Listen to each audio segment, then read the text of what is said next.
good morning. Ngayon ay papakita ko sa inyo ang paggagawa natin ng sausawan. Dahil ito'y kailangan natin talaga ito every time na meron tayong mga sinugba, mga grilled barbecue, grilled belly, mga ganon, grilled ribs, mga sa kinilaw. If you want to eat kinilaw, kailangan din ng suka na yung may timpla na, masarap. Okay? Anyway, ang kinilaw, kahit na hindi naman na timplahan, ay pwedeng kayo na ang gumawa. Pero, mas maganda na yung may handa tayo sa ating jar. Maggagawa ako dahil every time ay kailangan namin ang sausawan. Sausawan ng chicharon, sausawan ng mga kropek, sausawan ng mangga, ng singkamas. Yan. Kaya, gagawa tayo ng pinakura at ito ay pwede rin na pang timpla ng salad. Okay? Yung katulad ng mga lettuce, katulad ng mga pipino, ganyan singkamas na salad na gagawin natin, ay pwede rin ito. Ang daming gamit nito, guys. So, gagawa tayo ng ready ang ating sausawan. Isa lang naman ng jar ang gagawin ko today. So, nandito na yung mga ingredients. I have here my bawang. Wait lang. Okay, guys. So, nandito na yung mga ingredients. So, ulitin ko, I have here my bawang, garlic, red onions, sibuyas na pula or bombay. And then, I have here, syempre, ginger, luya or luya. I have here also yung para maging spicy ay itong sili. Gustong-gusto natin yan para exciting ang mga kinilaw o mga pagkain natin, mga chicharon o ano man dyan. At yung paminta, syempre pampabango, ayan, merong paminta. Pero ito ay crushed coarsely para siya ay ganyan, yung buo-buo pala para mas mabango. And then, I have here my serrano peppers para maging more aromatic and then mabango and spicy. Okay? So, andito na tayo. At ito, ang title nito ay Pinakurat na Sausawan ala MJ. Okay? At siguro, ang gagawin ko ay magbalat lang ako ng garlic. Sorry guys, natapos na raw washing machine. Okay? May garlic ako dito. At siguro, sa isang jar na ganyan, I will be needing just 3. Gusto natin spicy, di ba? 4. Ayan. 4. So, 4 of that. So, balatan ko yung ginger. Meron ako ditong mga, let's say, 50 grams of ginger. Pagbalat ko nito ay ganyan lang. Kuskusan ko lang na ganyan. Parang kinikiskisan mo lang. Dahil yung pinakaibabaw lang na skin ang ating tanggalin. Ganyan ako magbalat ng ginger. Pwedeng kutsara rin ang gamitin nyo. Hindi, not necessarily knife. Pero ginamit ko ang knife dahil diretso na, iiwain ko rin to. Okay? Ayan. Masarap ito sa mga kilawin, mga kinilaw, sinugbang belly, sinugbang atay, sinugbang sunghan na isda, o yung squid. Masarap ito, guys. Tapos yung chicharon, halimbawa, may mga nagpupulutan dyan, pwede mong iserve, ay lagyan mo nito. Ay, sarap na sarap sila dahil ito ay magiging aromatic with those ingredients. Okay? Ito naman ay hugas na. Pag namamalengke ako, ay hinugasan ko na siya ng baking soda bago ko ilagay sa ref. So, walang kaba, guys. Ganyan talaga.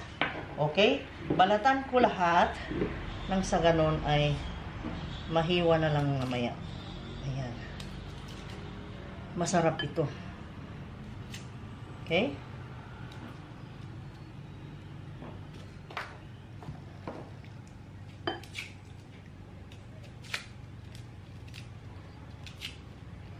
Buo kasi ito, kaya hindi ko kinakrush.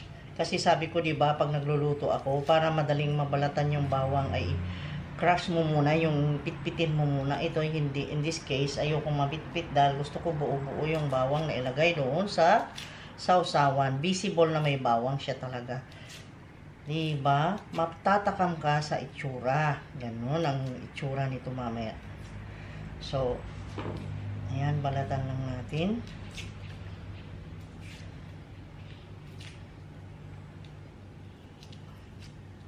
Tataka kayo, bakit yung sili dalawang klase pa? Pinapauso ko lang yun guys dahil gusto ko yung amoy ng serrano sili. Magbibigay siya ng peppery smell na kakaiba. Masarap ang sweet smell of peppers. Chili peppers. Sarap, spicy. Nakaka-excite kumain ng ganun. Okay, ngayon ay nabalatan na. So, hiwain na natin, no? Unang-una ay buksan ko muna yung lagayan ko. Ayan. Pero guys, kung marami ito mamaya, ay magdagdag ako ng suka. Ay, anyway guys, hindi ko pala napakilala. Ang pinaka-importante naman na ingredients ay yung vinegar. Siyempre, hindi mawawala yan. Yan ang pinaka-main dyan. Hindi mabubuo ang pinakurat na sausawan natin kung walang vinegar. Yung ganyan lang guys, hindi pino. Malalaki lang siya. Sa akin ay gusto kong ganyan lang. Cubes. Ganyan. Na ilagay dyan. Siguro hindi lang isang ganito ang gagawin ko kasi marami itong ingredients. Nasa sa inyo magtansya kung ilang luya, kung ilang sibuyas, anong gusto yung pagka-spicy ng kanyang ng inyong sausawan na gagawin. Okay? At ito ay maganda dahil ma-preserve yung mga spices na yan ng ayan, ganyan lang.